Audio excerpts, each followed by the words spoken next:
ये कहानी श्री कृष्ण के जीवन से जुड़ी एक प्रेरणादायक प्रसंग है, जिसमें वे 3 प्रकार के पुरुषों को अपनी स्त्री को कभी न छोड़ने की सलाह देते हैं। कहानी कुछ इस प्रकार है। एक बार द्वारका में एक सभा चल रही थी। सभा में अर्जुन ने श्री कृष्ण से पूछा, प्रभु, जीवन में स्त्री और पुरुष का संबंध किस प्रकार होना चाहिए और किन परिस्थितियों में पुरुष को अपनी स्त्री को नहीं छोड़ना चाहिए। श्री कृष्ण मुस्कुराए और बोले, हर स्त्री के लिए उसका पति भगवान के समान होता है, लेकिन कुछ परिस्थितियों में पुरुष को अपनी पत्नी का साथ कभी नहीं छोड़ना चाहिए। मैं 3 प्रकार के पुरुषों की बात करूंगा, जिन्हें अपनी पत्नी को हमेशा संभाल कर रखना चाहिए। 1. पहला पुरुष, जो गरीब हो।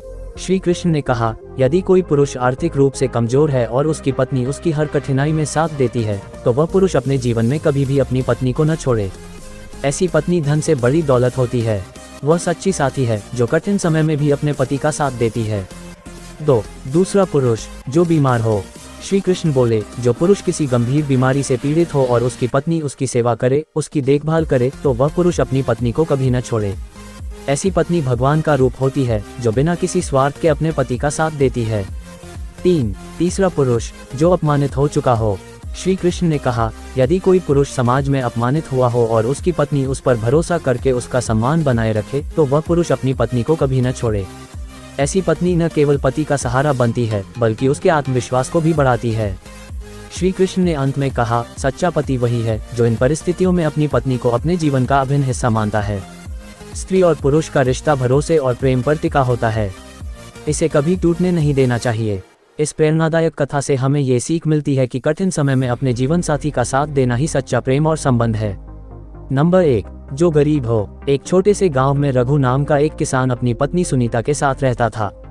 रघु के पास थोड़ी सी जमीन थी, जो मुश्किल से उनके जीवन यापन के लिए पर्याप्त होती थी।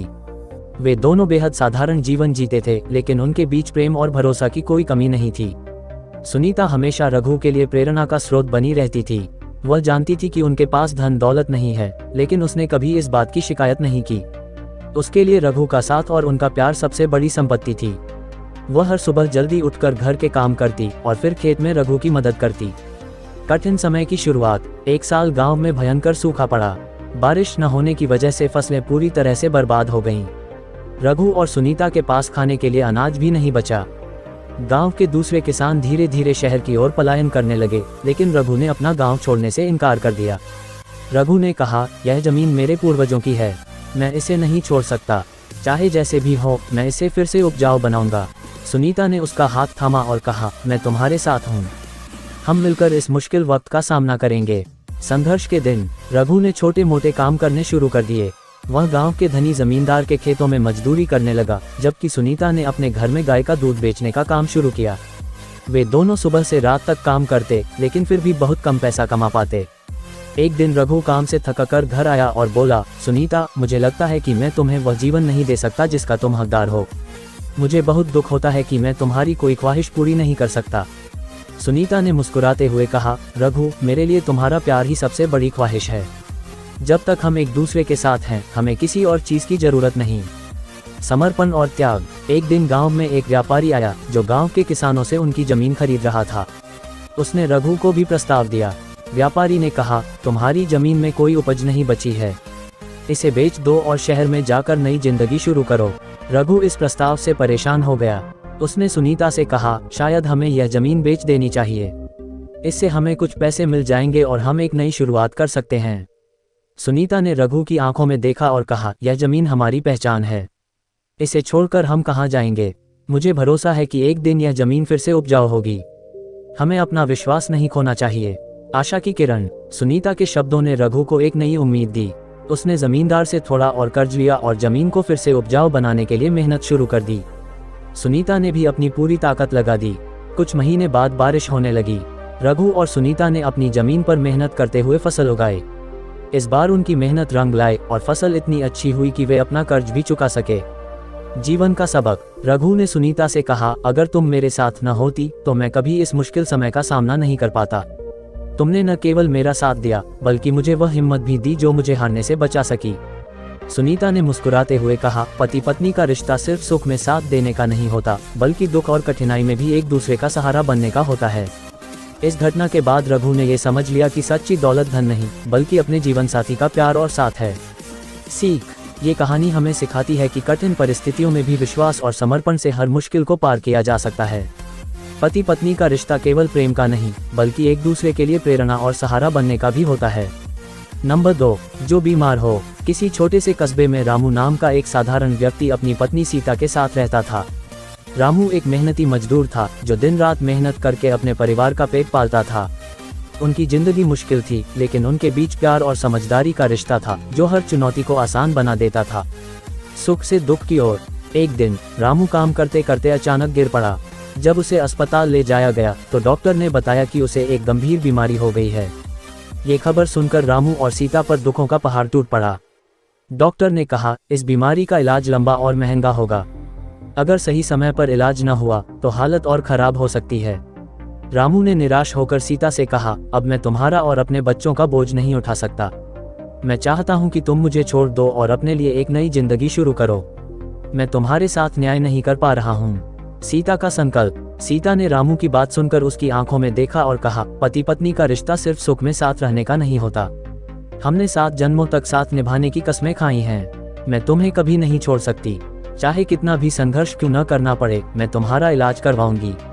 रामू के मना करने के बावजूद सीता ने उसका इलाज शुरू करवाने की ठान ली। संघर्ष का दौर। सीता ने इलाज के पैसे जुटाने के लिए दिन रात मेहनत शुरू कर दी। वह दूसरे लोगों के घरों में काम करने लगी। सुबह से शाम तक वह काम करती और जो कुछ भी कमाती वह रामू की दवाइयों और इलाज पर खर्च कर देती। रामू की हालत दिनों दिन खराब हो रही थी, लेकिन सीता ने हार नहीं मानी। उसने गांव के जमींदार से कर्ज लिया और अपनी एकमात्र जमीन गिरवी रख दी। लोग उससे कहते, तुम इतना क्यों कर रही हो? शायद रामू अब ठीक न हो पाए। लेकिन सीता का जवाब हमेशा एक ही होता, जब तक मेरी सांसें चल रही हैं, मैं उसका साथ नहीं छोड़ सकती। आशा की किरण। कुछ महीनों के कठिन इलाज और सीता की अथक मेहनत के बाद रामू की हालत धीरे धीरे सुधरने लगी। डॉक्टर ने कहा, अगर रामू का सही तरीके से ख्याल रखा गया तो वह पूरी तरह ठीक हो सकता है। यह आपकी मेहनत और समर्पण का नतीजा है। रामू ये सुनकर भावुक हो गया। उसने सीता से कहा, मैंने सोचा था कि मेरी बीमारी तुम्हारे लिए बोझ बन जाएगी, लेकिन तुमने अपनी ताकत से मुझे बचा लिया। मैं तुम्हारा जीवन साथी नहीं, बल्कि तुम्हारा कर्जदार हूँ। सीता मुस्कुराई और बोली, तुम मेरे जीवन का हिस्सा हो।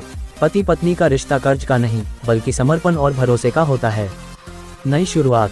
धीरे धीरे रामू पूरी तरह ठीक हो गया। उसने अपने काम पर लौटकर सारी जमीन वापस छुड़ाई और जमींदार का कर्ज चुका दिया। उनकी जिंदगी फिर से पटरी पर आ गई। अब वे दोनों पहले से भी ज्यादा खुश थे, क्योंकि उनका रिश्ता और मजबूत हो गया था। सीख। ये कहानी हमें सिखाती है कि सच्चे रिश्ते मुश्किल समय में ही परखे जाते हैं। जब एक साथी बीमारी या दुख में हो तो दूसरे का कर्तव्य है कि वह उसका सहारा बने। यही जीवन का असली अर्थ और रिश्तों की गहराई है। नंबर 3, जो अपमानित हो चुका हो। गांव के एक छोटे से परिवार में मोहन अपनी पत्नी गीता के साथ रहता था। मोहन ईमानदार और मेहनती व्यक्ति था। वह गांव के एक व्यापारी के लिए काम करता था और अपनी सादगी के कारण हर किसी का सम्मान पाता था। गीता भी बहुत स्नेही और समझदार महिला थी। दोनों का जीवन सुकून से चल रहा था, लेकिन नियति को कुछ और ही मंजूर था। अपमान का दौर शुरू। एक दिन व्यापारी के गोदाम से कीमती सामान चोरी हो गया। चोरी का इल्जाम मोहन पर लगाया गया। व्यापारी ने बिना किसी जांच पड़ताल के मोहन को चोर करार दे दिया। गांव के लोगों ने भी उसकी सफाई सुनने से इनकार कर दिया। गांव के मुखिया ने पंचायत बुलाकर कहा, मोहन, तुम्हें चोर साबित किया गया है। अब से तुम्हारा और तुम्हारे परिवार का इस गांव में कोई स्थान नहीं है। मोहन ये सुनकर टूट गया। उसने बार बार अपनी बेगुनाही साबित करने की कोशिश की, लेकिन कोई उसकी बात सुनने को तैयार नहीं था। गीता ने जब ये देखा तो उसने मोहन का हाथ थामा और कहा, हम दोनों साथ हैं। ये समय भी बीत जाएगा। समाज का तिरस्कार। मोहन और गीता का जीवन अब पहले जैसा नहीं रहा। गांव के लोग उनसे दूरी बनाने लगे। जहां मोहन को कभी इज्जत मिलती थी, अब वहां अपमान और तिरस्कार उनका पीछा कर रहे थे। मोहन ने गीता से कहा, तुमने मुझसे शादी की थी, लेकिन अब मेरी वजह से तुम्हें अपमान सहना पड़ रहा है। अगर तुम चाहो तो मुझे छोड़कर अपने मायके लौट जाओ। मैं तुम्हारा रास्ता नहीं रोकूंगा।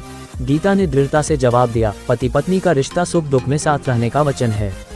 अगर दुनिया तुम्हारा साथ छोड़ भी दे तो मैं हमेशा तुम्हारे साथ रहूंगी। तुम्हारी इज्जत वापस लाने के लिए मैं हर संभव प्रयास करूंगी। नई शुरुआत। अपमान से बचने के लिए मोहन और गीता ने गांव छोड़ने का फैसला किया। उन्होंने पास के एक कस्बे में जाकर नई जिंदगी शुरू की। मोहन ने वहां मजदूरी का काम करना शुरू किया, जबकि गीता ने छोटे बच्चों को पढ़ाने का काम शुरू किया। धीरे धीरे दोनों ने अपनी मेहनत और ईमानदारी से कस्बे में अपनी पहचान बनाई। लोग उनके काम की सराहना करने लगे। सच्चाई का उजागर होना। कुछ महीने बाद गांव में असली चोर पकड़ा गया। वह व्यापारी का ही एक नौकर था जिसने मोहन पर झूठा इल्जाम लगाया था। गांव वालों को अपनी गलती का एहसास हुआ। मुखिया ने मोहन और गीता को बुलाने का फैसला किया। मुखिया और गांव के बड़े लोग कस्बे आए और मोहन से माफी मांगी।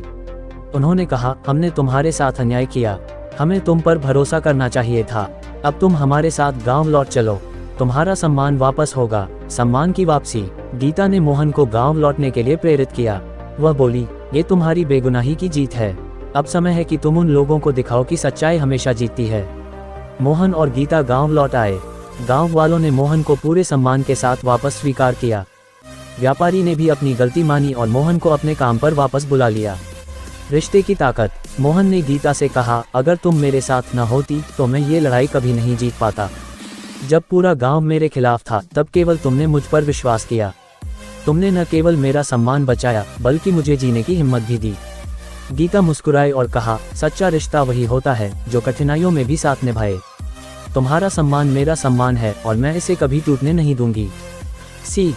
ये कहानी सिखाती है कि जीवन में सम्मान खोना कठिन है, लेकिन सच्चे रिश्ते और आत्मविश्वास से इसे वापस पाया जा सकता है। पति पत्नी का रिश्ता केवल खुशी में नहीं बल्कि दुख और संघर्ष में भी साथ खड़े होने का नाम है। यही रिश्ते की असली ताकत है। इन 3 बातों से लाभ और हानि। श्री कृष्ण के जीवन से जुड़ी 3 मुख्य बातें, जो गरीब हो, जो बीमार हो और जो अपमानित हो चुका हो, सच्चे रिश्तों, समर्पण और संघर्ष का प्रतीक हैं। इन्हीं 3 बातों पर आधारित एक गांव की कहानी है जो हमें ये समझने में मदद करती है कि इनसे जीवन में क्या लाभ और हानि हो सकती है। गांव की कहानी। गांव के एक परिवार में 3 भाई रघु, मोहन और सुरेश अपनी अपनी पत्नियों के साथ रहते थे। उनका जीवन सुखी था, लेकिन समय के साथ परिस्थितियां बदलने लगीं। इन भाइयों की जिंदगी में ऐसे हालात आए जिन्होंने उनके रिश्तों को कठिन परीक्षा में डाल दिया। पहला प्रसंग, जो गरीब हो। रघु सबसे बड़ा भाई था। वह एक ईमानदार किसान था, लेकिन पिछले कुछ वर्षों से उसकी फसल खराब हो रही थी। उसकी पत्नी सुमन ने हमेशा उसका साथ दिया। एक दिन रघु ने सुमन से कहा, सुमन, अब हम इतने गरीब हो गए हैं कि मैं तुम्हें वह सुख नहीं दे सकता जिसका तुम हकदार हो। तुम चाहो तो मुझे छोड़कर अपने मायके लौट सकती हो। सुमन मुस्कुराई और बोली, पति पत्नी का रिश्ता केवल धन दौलत पर आधारित नहीं होता। मैं तुम्हारे साथ रहूंगी, चाहे हालात कैसे भी हों। लाभ। सुमन के इस फैसले से रघु को नई हिम्मत मिली। उसने और मेहनत की और धीरे धीरे उनकी स्थिति में सुधार आया। सुमन का समर्थन रघु के आत्मविश्वास को बढ़ाने वाला साबित हुआ। हानि। रघु के गरीबी के कारण समाज ने उनका तिरस्कार किया। कुछ लोगों ने सुमन को ये कहकर परेशान किया कि वह गरीब पति के साथ रहकर अपना जीवन खराब कर रही है, लेकिन सुमन ने किसी की परवाह नहीं की। दूसरा प्रसंग, जो बीमार हो। मोहन, दूसरा भाई, एक मेहनती मजदूर था। एक दिन काम के दौरान उसे गंभीर बीमारी हो गई। डॉक्टरों ने कहा कि उसकी पूरी तरह से ठीक होने की संभावना कम है। उसकी पत्नी गीता ने उसकी देखभाल करने का फैसला किया। मोहन ने गीता से कहा, तुम्हारी सारी जिंदगी मेरी सेवा करने में बीत जाएगी। तुम चाहो तो मुझे छोड़कर अपनी नई जिंदगी शुरू कर सकती हो। मैं तुम्हें बांध कर नहीं रखूंगा।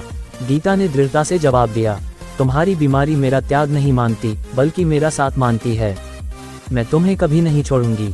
लाभ। गीता के साथ और सेवा के कारण मोहन धीरे धीरे ठीक हो गया। उसने ये सीखा कि जीवन में सच्चा साथी वही होता है जो कठिन समय में आपका साथ न छोड़े। मोहन के स्वास्थ्य में सुधार के साथ उनके रिश्ते और गहरे हो गए। हानि। बीमारी के इलाज में उनकी जमा पूंजी खत्म हो गई।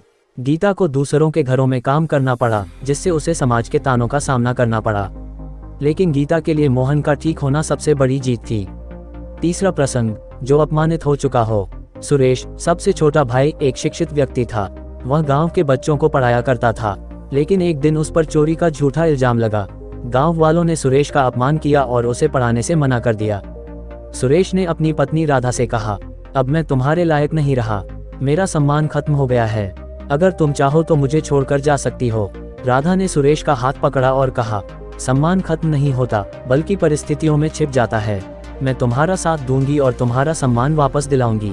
लाभ। राधा ने सुरेश को संघर्ष करने की प्रेरणा दी।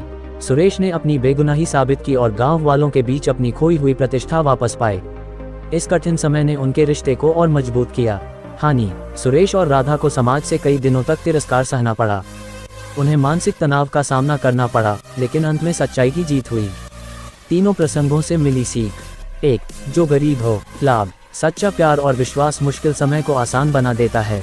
कठिनाइयों में साथ निभाने से रिश्ते और मजबूत होते हैं। हानि, गरीबी के कारण समाज का तिरस्कार सहना पड़ता है, जो मानसिक तनाव बढ़ा सकता है। 2. जो बीमार हो। लाभ, सेवा और समर्पण से किसी की जिंदगी बचाई जा सकती है। ये साबित करता है कि सच्चे रिश्ते किसी भी बीमारी से बड़े होते हैं। हानि, इलाज में धन की कमी और समाज के ताने रिश्तों पर दबाव डाल सकते हैं। 3. जो अपमानित हो। लाभ, एक सच्चे साथी का विश्वास किसी को भी अपमान से उबरने में मदद कर सकता है। संघर्ष करने की प्रेरणा मिलती है। हानि, अपमान से होने वाला मानसिक तनाव रिश्तों को कमजोर कर सकता है, अगर साथी का समर्थन न